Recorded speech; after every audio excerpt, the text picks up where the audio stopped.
14 April সোমবার বিকেলে বাগেরহাট জেলার রামপাল উপজেলার পেরিখালী ইউনিয়নে সচেতন নাগরিক সমাজের উদ্যোগে ও প্রফেসর মোহাম্মদ শকুর আলীর সভাপতিত্বে এক প্রতিবাদ সমাবেশ অনুষ্ঠিত হয়।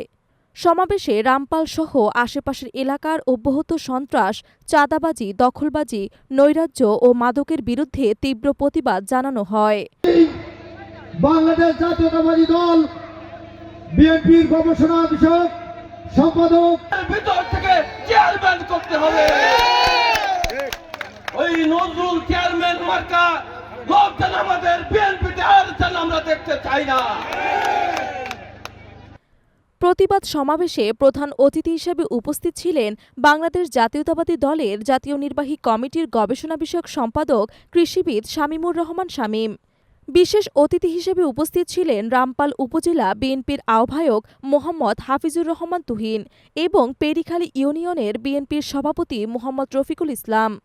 সমাবেশটি সার্বিকভাবে পরিচালনা করেন অধ্যাপক আব্দুল গনি। এছাড়াও বিএনপি এবং অঙ্গ ও সহযোগী সংগঠনের নেতাকর্মীরা বিপুল সংখ্যক জনগণের সঙ্গে সমাবেশে অংশগ্রহণ করেন। আগামীতে যে নির্বাচন হবে, এই নির্বাচনে নেতা আর কর্মী মাঝখানে কোনো পর্দা থাকবে না।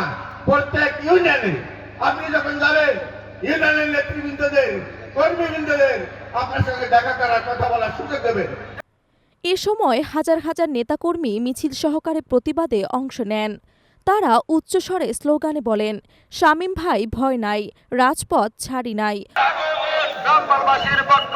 দুর্দিনের শামীম ভাই আমরা তোমায় ভুলি নাই।